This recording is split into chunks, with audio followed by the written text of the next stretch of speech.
ইমাম নিয়োগ দেওয়া হয়। ঠিক আল্লাহর ওলি দায়মি সালাত কি, দায়মি সালাত কীভাবে করতে হয়, দায়মি সালাতে কীভাবে দাঁড়াইতে হয়, দায়মি সালাতে কীভাবে কামিয়াব হইতে হয়, সেই শিক্ষাটা যে দিতে পারে সে ওলি। এখন পীর সাহেব জীবনে দায়মি সালাত করে নাই, সুন্দর একটা টুপি পিনছে, পাঞ্জাবি টাঞ্জাবি পিনছে, একটা সেই রকম মহল বানাইলো, পীর সাহেব হয়ে গেলো, কিছু মৌলবী সাহেব রাখলো, গজল টজল গাইলো সুন্দর করে, বাস হয়ে গেল। এই গজলের সাথে ফকিরির কোনো সম্পর্ক নাই, কিংবা মারে ভতি কথা, মারে ভতি গান, এই গভীর তাত্ত্বিক আলোচনা এগুলোর মধ্যেও নাই। সুফিবাদ হলো সত্য দর্শন, সত্যকে দেখা, সত্যকে দেখা। তাই আল্লাহর ওলিরা তাহারা আপনার পিছনের এবং সামনের অনেক বিষয় বলে দিবে, আপনার করণীয় কি সেটি বলে দিবে। ওলি আল্লাহ এমন হবে যার কাছে গেলে আপনার স্বভাবের পরিবর্তন আসবে, স্বভাবের পরিবর্তনটাকে আনা জরুরি। এজন্য আমরা এখন যে বিষয়ে আমরা বুঝতেই পারি না যে এবাদতি কেন করব আর পিরলি কেন ধরব। নফসের ভিতর খান্নাসরূপী শয়তানটিকে তাড়িয়ে দেবার সাধনার নামটি হলো সিয়াম।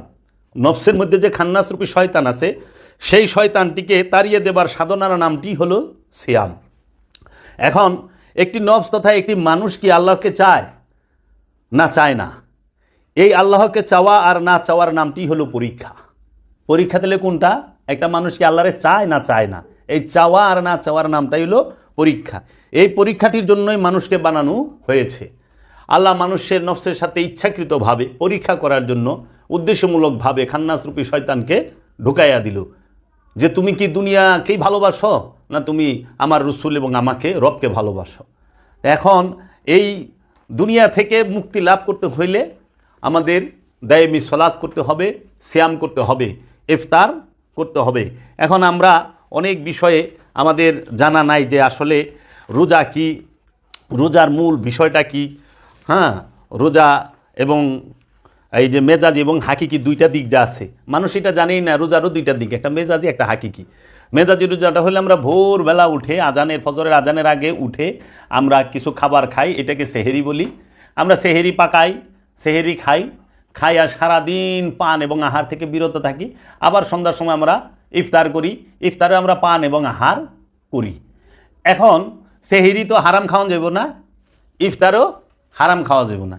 এখন যারা মনে করেন হ্যাঁ সম্পদ জমা করেন কিংবা সুদ খান, ঘুষ খান কিংবা অন্যের হক মাইরা খান, আপনি হারাম টাকা দিয়া হালাল গুস্ত কিনাই না রোজার সেহেরি খাইলেন। এই হারাম খাইয়া আপনি সারাদিন রোজা রাখলেন, আবার এই হারাম টাকা উপার্জন করিয়া হারাম অর্থ দিয়া আপনি সন্ধ্যার সময় যাইয়া চকবাজার থেকে একদম ঢাকার ইফতার আনলেন।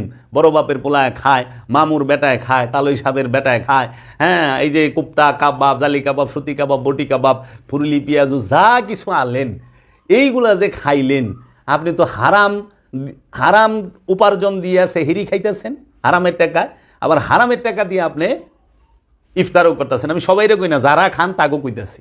তাহলে আপনি হারাম খাইয়া রোজা থাকেন যায়, রোজাই তো হারাম দিকে স্মরণের লিগে। এখন আপনি ঘুষের টাকা দিয়ে হালাল গুস্ত খুঁজেন তো কেমনি হইব? আবার দোকানে যায় কনে মুরগি কি বিসমিল্লাহ করে জব করছস, মাথা কোন দিকে আসিল, গরু বিসমিল্লাহ করে জব করছস, সহি শুদ্ধভাবে টাকা লয়ে গেছেন পকেটে হারামের, নয় অন্যের হক মারা টাকা, নইলে পরে সুদের টাকা, ঘুষের টাকা, নয় আত্মসাতের টাকা। বুঝি না, সবাইকে ফাঁকি দেওয়া যাবে, রসুলকে ফাঁকি দেওয়া যাবে না, সবাইকে ফাঁকি দেওয়া যাবে, রব্বুল আলামিনকে ফাঁকি দেওয়া যাবে না। সবাইকে ফাঁকি দিতে পারবেন, নিজেরে ফাঁকি দিতে পারবেন না। ধরা তো নিজের কাছে খায়া বয়া রইছেন, একটু বিবেক দিয়ে চিন্তা করেন। এখন আমরা যে বিষয়টি বলতে চাই যে এই হাকিকি এবং মেজাজি বিষয়টি, যে আনুষ্ঠানিক রোজা এবং মূল রোজা, শরীয়ত সমাজকেন্দ্রিক কিন্তু মারেফত ব্যক্তিকেন্দ্রিক, বিজ্ঞান শিক্ষা সমাজকেন্দ্রিক কিন্তু বিজ্ঞানী হওয়া ব্যক্তিকেন্দ্রিক। বিজ্ঞানের বড় বড় ডিগ্রি নিলেই যেমন বিজ্ঞানী হওয়া যায় না, সেই রকম শরীয়ত মারেফতের উপর পড়াশোনা করলেই, বড় বড় ডিগ্রি নিলেই মারেফতের অধিকারী অলি দরবেশ পীর ফকির হওয়া যায় না। বিজ্ঞানী হওয়ার মধ্যে যেমন কোনো প্রকার শর্ত থাকে না, সেই রকম আল্লাহর অলি হওয়ার মধ্যেও কোনো শর্ত নাই। তাই তো কোরআনে আল্লাহ বলেছেন ইউতি মাইয়া শাও, অর্থাৎ দান করা হয় যাকে খুশি তাকে। আল্লাহ যাকে খুশি তাকে তার খাস রহমত দান করে। আল্লাহ বলছেন উলকির রোহা, আমরা রু নিক্ষেপ করি, ইউতি মাইয়া শাও যাকে খুশি তাকে।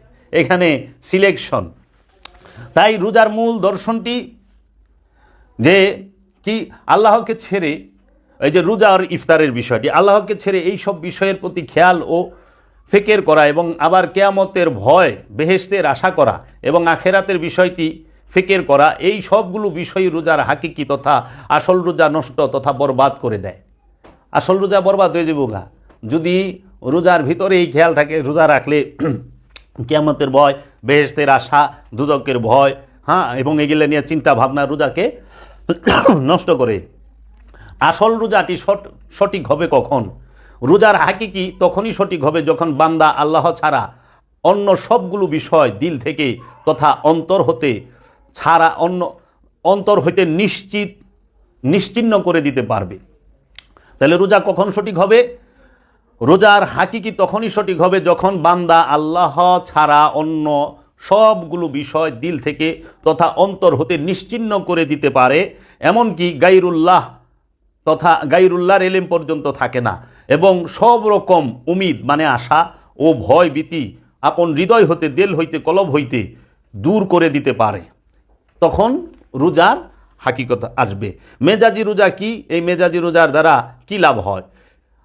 আল্লাহর রসুল হজরত উমর রাদিয়াল্লাহু তাআলা আনহুকে বলতেছেন, হে উমর, সাধারণ মানুষ যে রোজা রাখে তা হাকিকি তথা আসল রোজা নয়, কারণ ইহাতে শুধু পানাহার ও জুমা থেকে পরহেজ থাকে, পানাহার এবং গুনাহ থেকে পরহেজ থাকে। সাধারণ মানুষের রোজাটিকে মেজাজি রোজা বলে জানিও। এই মেজাজি রোজা দ্বারা আসরারে এলাহি মানে খোদার রহস্যের জ্ঞান হাসিল হয় না। মেজাজি রোজাটি একমাত্র জাহিরি সুরতে সীমাবদ্ধ। এই মেজাজি রোজা হাকিকত বিষয়টিতে কিছুই বুঝতে পারে না, বরং অন্ধকারে থেকে যায়। এই মেজাজি রোজা দ্বারা গায়রুল্লাহর পরিত্যাগ সম্ভব হয় না। মেজাজি রোজা দ্বারা কখনোই আপনি গায়রুল্লাহকে পরিত্যাগ করতে পারবেন না, তাগুতকে পরিত্যাগ করতে পারবেন না, খান্নাস মুক্ত হইতে পারবেন না। এটা আল্লাহর রসুল বইলা দিছেন হজরত উমর রাদিয়াল্লাহু তাআলা আনহুকে। এবং এই বাণীগুলো আমি যে বলতেছি সেটি হচ্ছে সুলতানুল হিন্দ খাজা বাবার মক্তবাতে খাজা থেকে নেওয়া, খাজা বাবার লিখিত বাণী, খাজা বাবার বাণী, খাজা গরিবে নেওয়াজের বাণী। এই কিতাব এটি আপনি পাবেন বাবা জাহাঙ্গীরের লিখিত সুফিবাদ আত্মপরিচয়ের একমাত্র পদ 4 খণ্ডের মধ্যে। এরূপ জাহিরি ও মেজাজি রোজা দ্বারা এটুকু লাভ হতে পারে যে গরিব, দুঃখী ও মিসকিনদের দুঃখ ব্যথা সম্মুখভাবে উপলব্ধি করা যায় এবং তাতে তাদের প্রতি সাহায্যের হাত বাড়িয়ে তাদের অভাব কিছুটা লাঘব করা যায়। দিওয়ানে মঈনুদ্দিন, পৃষ্ঠা নাম্বার 437, খাজা গরিবে নেওয়াজের লেখা কিতাবে। যারা দেহ মন হতে আপন সত্তার ভেতর খান্নাসরূপী শয়তানটিকে বিচ্ছিন্ন করে দিতে পেরেছেন তারাই কামিয়াব হয়েছেন। রোজা 6 রিপুর মাধ্যমে যাহা মন এবং মগজে বাসা বাঁধতে থাকে, উহাই একটি একটি করে হিসাব করে বর্জন করে দেবার সাধনার নামটি হলো সিয়াম। আপন নফসের সঙ্গে যে খান্নাসরূপী শয়তানটিকে জড়িয়ে দেওয়া হয়েছে, উহা লোভ, মোহ, মাৎসর্য, কাম, ক্রোধ এবং অহংকার নামক আবর্জনা, যা মানুষকে সঠিক পথ হতে বিচ্ছিন্ন করে দেয়। তাই এই ষড়রিপুর বন্ধনটিকে সম্পূর্ণরূপে উপড়িয়ে ফেলার জন্য সিয়াম একটি উপযুক্ত এবং সুন্দর মাধ্যম। সিয়ামের দ্বারা লোভকে অন্তর থেকে উপড়িয়ে ফেলতে হবে। সিয়ামের দ্বারা অহংকারকে, হিংসাকে, কামনাকে, বাসনাকে, মোহকে সম্পূর্ণরূপে অন্তর থেকে উপড়িয়ে ফেলা সম্ভব। এই আপনি বাবা জাহাঙ্গীরের লিখিত যে একটি কিতাব আছে রোজা ও ইফতার, সেখান থেকে আপনি এই বাণীগুলো পাবেন। হাকিকতে সিয়াম ও ইফতার কাকে বলে এবং কি? নিজের নফসের সঙ্গে খান্নাসরূপী শয়তানটিকে বর্জন করার নামটিই হলো সিয়াম, আর বর্জনের প্রথম মুহূর্তটিকে বলা হয় ইফতার। ইফতার কাকে বলে? আমি আবার বলতেছি, নিজের নফসের সঙ্গে যে খান্নাসরূপী শয়তানটিকে বর্জন করার নামটি হলো সিয়াম। আপন নফসের সাথে খান্নাসরূপী শয়তানটিকে বর্জন করার নামই হলো সিয়াম। আর এই বর্জন করার যে প্রথম মুহূর্তটি, তাহাকেই বলা হয় ইফতার। তাহলে মেজাজি ইফতার কি আর হাকিকি ইফতার কি? আপনি দেখেন রোজার মধ্যে আমরা মেজাজি অনুষ্ঠানে সেহেরি আগে, ইফতার পরে, কিন্তু হাকিকত হলো ইফতার আগে তারপরে সেহেরি। হাকিকি দর্শন কি সিয়ামের হাকিকি দর্শনের মূলটি মেজাজিটা সবাই জানে। মেজাজি দর্শনে মেজাজি বিষয়টিতে প্রথমে সেহেরি, তারপরে ইফতার, প্রথমে সেহেরি, তারপরে রোজা, তারপরে ইফতার, তারপরে তারাবি, হ্যাঁ, তারপরে আমরা দেখি যে জাকাত দেয়, তারপরে কদর হয়, তারপরে ঈদ হয়। আর হাকিকতে হইল সর্বপ্রথম একজন সাধক সে কি করবে? সালাতকে কায়েম করবে। আপনি যদি সিয়াম পালন করতে যান, সর্বপ্রথম সালাতকে কায়েম করতে হবে এবং জাকাতকে আদায় করতে হবে। সালাত প্রতিষ্ঠা হয়ে গেছে, জাকাত আদায় হয়ে গেছে। জাকাত আদায়ের সঙ্গে সঙ্গে আগে করতে হবে ইফতার, ইফতারের পরে সেহেরি, সেহেরির পরে হয় কদর, ইফতারের পরে সেহরি, সেহরির পরে কদর, কদরের পরে বাকি সারা জীবন সিয়াম। আমি এখন একটা একটা কইরা এর হাকিকি বিষয়টা আপনাদের সামনে বলুম। এখন আমরা দেখি মেজাজিতে যে সর্বপ্রথম আমরা রাত 3টার দিকে উঠে ভোরবেলা মানে ফজরের আগে খাবার দাবার আহার করি। আমাদের সেহেরি শেষ সময় থাকে, হ্যাঁ, আগে সেহেরি করি, পরে রোজা সারাদিন, তারপরে সন্ধ্যা মাগরিবের পরে সূর্য ডোবার পরে ইফতার, ইফতারের পরে আমরা তারাবি করি। এখন এই সারা জীবন আমরা জানলাম না যে ইফতার শব্দের অর্থ কী, সেহেরি শব্দের অর্থ কী, আমরা জানলাম না জাকাত শব্দের অর্থ কী, আমরা জানলাম না সলাৎ শব্দের অর্থ কী। হ্যাঁ, এই বিষয়ে বেশিরভাগ যেরকম সলাৎ, সলাৎ আরবি শব্দ, সলাতের ফার্সি নামাজ, বাংলা হলো রসুলের সাথে সংযোগ এবং যোগাযোগ প্রচেষ্টা, রবের সাথে সংযোগ এবং যোগাযোগ প্রচেষ্টা। সলাতের বাংলা হলো সংযোগ এবং যোগাযোগ প্রচেষ্টা। জাকাত শব্দের অর্থ কি? জাকাত শব্দের অর্থ হলো পবিত্রকরণ, আপন নফসকে পবিত্র করা, জাক্কা করা, পবিত্রকরণ। যখন একজন সাধক আমিত্ব পরিত্যাগ করে তখন তার জাকাত হয়ে যায়। এর জন্য সলাৎ, আপনি সিয়াম করতে গেলে সর্বপ্রথম রসুলের সাথে এবং রসুলের সাথে সংযোগ যোগাযোগ প্রচেষ্টা করতে হবে, তারপরে জাকাত দিতে হবে। মানে আমিত্ব, নিজের যে নফস সেটাকে পবিত্র করতে হবে, জাক্কা করতে হবে। জাক্কা কেমনে করবেন? আপনার মধ্যে যে আমির সাথে আমিত্ব আছে, আমির সাথে আমারটাকে সরিয়ে দিতে হবে, উৎসর্গ করতে হবে, আমিত্ব পরিত্যাগ করতে হবে। আমিত্ব পরিত্যাগের নাম জাকাত। যেই মুহূর্তে আপনি আমিত্বকে পরিত্যাগ করছেন, জাকাত হইছে, সঙ্গে সঙ্গে আপনি ইফতার করার উপযুক্ত হয়ে গেছেন। কারণ খান্নাস মুক্তিকেই বলা হয় ইফতার। খান্নাস হতে মুক্ত হওয়ার নামই হচ্ছে ইফতার। খান্নাস রূপী শয়তান মানে যাবতীয় যে রিপুগুলো থেকে মুক্তি হওয়ার নামই হচ্ছে ইফতার করা। এর জন্য আল্লাহর রব্বুল আলামিন এবং আল্লাহর হাবিব বলেছেন যে কি, যে যত তাড়াতাড়ি ইফতার করতে পারে সেই বান্দা আমার কাছে তত প্রিয়। যে বান্দা যত তাড়াতাড়ি ইফতার করতে পারে সে বান্দা আমার কাছে তত প্রিয়। রোজা তথা সিয়াম আমার জন্য, সিয়ামের পুরস্কার আমি আল্লাহ নিজে।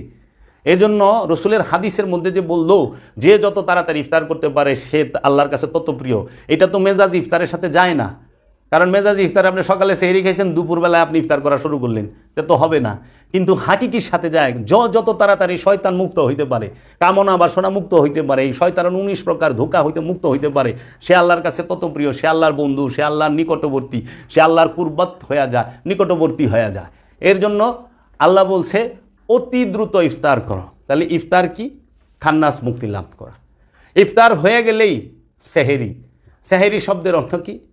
সেহেরি শব্দের অর্থ হচ্ছে আত্মবল। আত্মবল, নফসের নিজের যে শক্তি, সেই আত্মবলে বলিয়ান হওয়া। আত্মবলে বলিয়ান হলে কি হয়? তারে আর খান্নাসরূপী শয়তান কখনো কুমন্ত্রণা, ধোঁকা দিতে পারে না।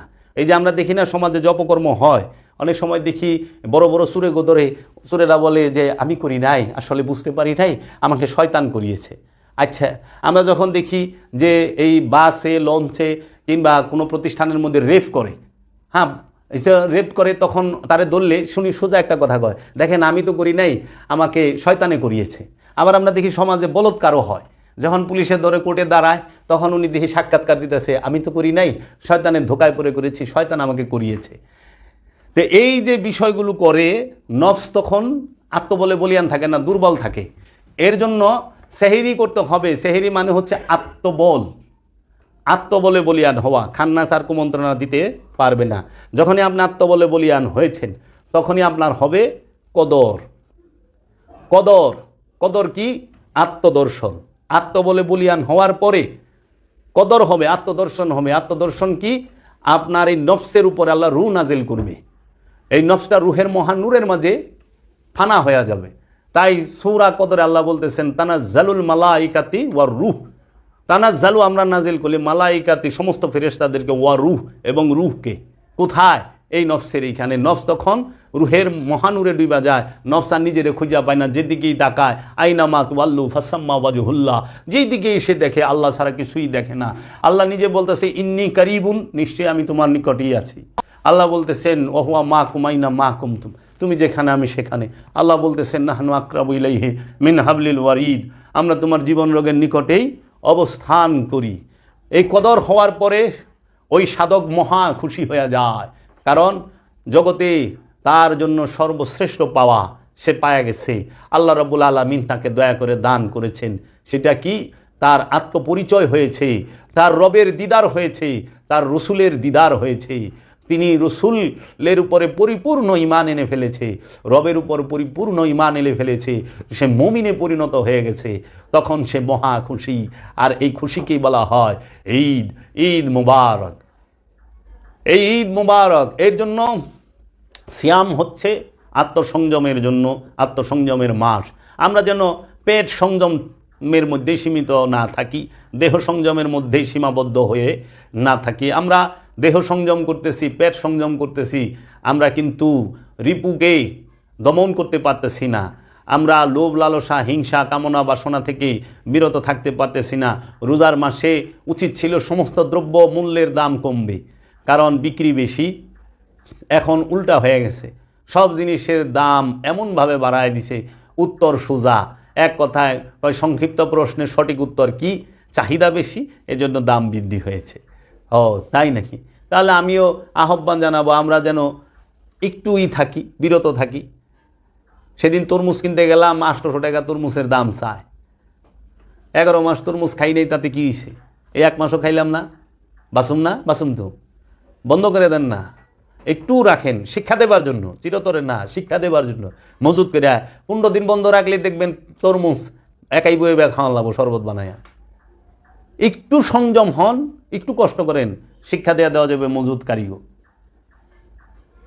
তো কাজেই আমরা যেন সিয়ামের মূল দর্শনটিকে নিজের জীবনে ফুটিয়ে তুলতে পারি। আমরা যেন শুধু অনুষ্ঠানের মধ্যে সীমাবদ্ধ হয়ে না থাকি। আর যারা অনুষ্ঠান করেন তাহারা নিজেকে তো অনেক বড় মনে করতেছেন। আসলে অনুষ্ঠান হলো সত্যকে পরিচয় দেওয়ার জন্য, পরিচয় করিয়ে দেওয়ার জন্য। অনুষ্ঠানের মধ্যে বিন্দুমাত্র সত্য আছে কিনা সন্দেহ। এমন হয় যে অনুষ্ঠানের আধিক্য, অনুষ্ঠানের জোর যদি বেশি হয়ে যায়, মূলই হারায় যায়, মূল দর্শনটা চাপা পড়ে যায় অনুষ্ঠানের ভিড়ে। এর জন্য আপনারা অনুষ্ঠানের ভিড়ে মূলকে চাপা দিয়েন না। এখন দেখেন, তাই শেষে আমি একটি কথা বলবো। আল্লামা ইকবাল বলেছিলেন, আমি ইউরোপ আমেরিকায় ঘুরছি, সেখানে ইসলাম দেখছি, মুসলমান দেখি নাই। সেখানে মানুষ মানুষকে মূল্যায়ন করে, মানুষ মানুষকে উপকার করে। আমি ইসলাম দেখছি, মুসলমান দেখি নাই। আর আমি আরব রাষ্ট্রে গেলাম, সেখানে মুসলমান দেখছি কিন্তু ইসলাম দেখি নাই। আমিও ঠিক বলতে পারি যে আমাদের দেশে মুসলমান আছে, ইসলাম নাই। আর ইউরোপ আমেরিকায় ইসলাম আছে, মুসলমান নাই। কারণ আপনি যা দেখেন, এই কোনো দিকে দুর্নীতি তাদের শূন্যের অনেক কম, অনেক কম। আর আমাদের প্রতিটা সেক্টরে দুর্নীতি। আজকে আমি একটা ভিডিও দেখলাম, আমাদের দেশে কোনো এক জেলায় এক হিন্দুর ছেলে, সে দুধ বিক্রি করতেছে 100 টাকা কেজি, অথচ মুসলমানরা দুধ বিক্রি করতেছে 130 টাকা কেজি লিটার। কে রে? রোজা। এমনি সচরাচর সবসময় 70 টাকা লিটার গ্রামে দুধ পাওয়া যায়। এখন রোজায় মানুষ একটু দুধ খায়, মানুষের একটু প্রয়োজন, 130 টাকা লিটার বানায় দিছে।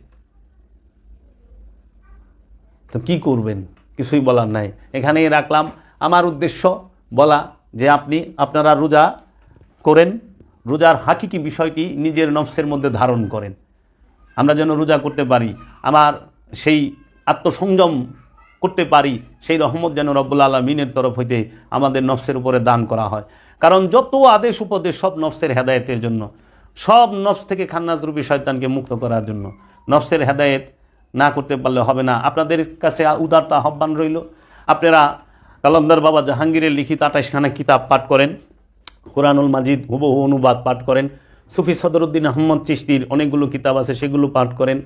আপনারা সৈয়দ গোলাম মুর্শেদ সাহেবের কারবালাউ মবিয়া নামক কিতাবটি পাঠ করেন, সাদুল্লাহ সাহেবের হাদিস সংগ্রহের ইতিহাস এই কিতাবটি পাঠ করেন, এবং মুস্তাক আহমেদ সাহেবের লিখিত কিছু বই আছে, সেগুলো পাঠ করেন। এবং দেখেন যে কে কী লিখছে, সত্য কোথায়। সত্য অনেক গভীরে, সত্যকে অনুষ্ঠান দিয়ে চাপা দেওয়া হয়েছে। আমরা অনুষ্ঠানের ভিড় থেকে সত্যকে যেন উদ্ধার করতে পারি, এই দয়া ভিক্ষা কামনা করে রবের কাছে এখানেই রাখলাম।